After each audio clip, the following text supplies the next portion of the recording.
So when I first heard about this internship in November, I thought about Uganda and I started to brace myself for all the poverty that I was going to see.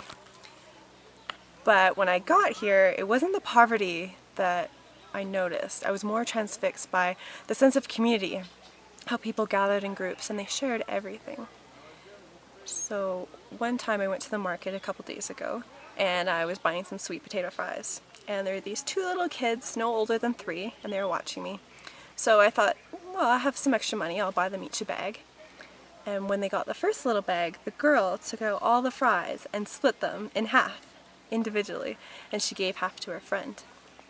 And you know, I noticed different things like that, like when you go to the city and you buy a fish and you bring it back for someone.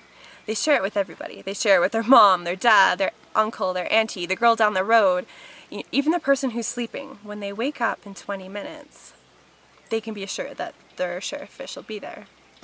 It's a good school, and it has helped me in my studies.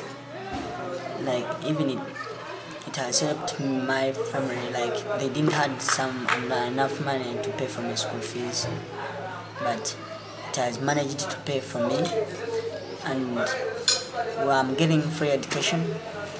Even the books are available here, though some are not, and we thank all the volunteers who have managed to pay for us any something towards our school.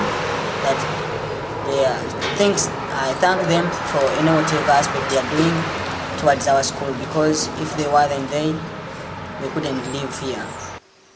One of the other things that was interesting about Uganda is the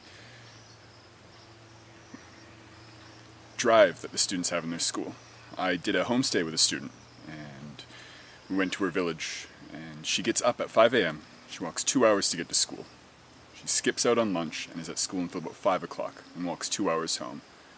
It's a 12-hour a day, and she pays to go to school. And so you see this strive for education, strive for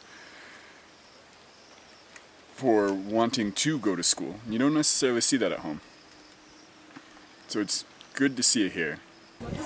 My name is Christine. I live at Chetney. I'm in senior 3. The reason why I like Hope is that at Hope we have volunteers which help us to guide and counseling. Not only that, at Hope we have a good library full of books like chemistry, arts, and others.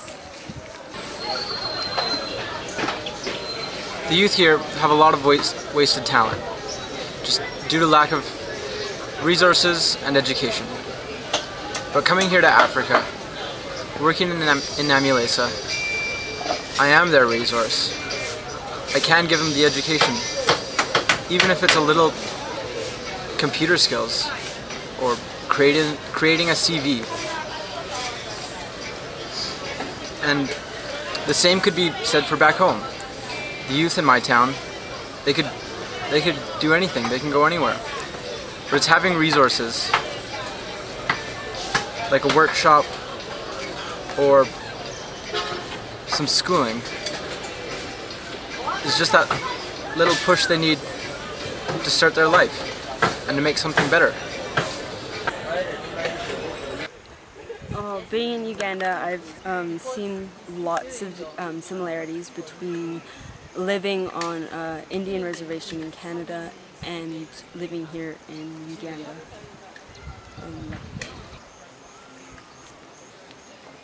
While there's like lack of resources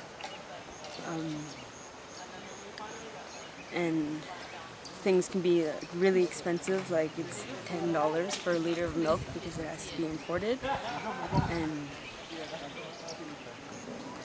when it comes to like creating things and doing work and getting things done, like there's certain ways that you have to do it that it'd be easier in the city compared to places like Chetney and my hometown, Belko. Being in Uganda the past 2 months, it's always interested me to see the strong, thriving cultural presence that the Ugandans have here every day. The difference between our people in Canada is that we are the minority and Ugandans here are the majority. And I'd like to see the same cultural strength back in our communities. In addition to speaking English, the Ugandans have been able to preserve their indigenous language. And it'd be a great step forward if we could do the same.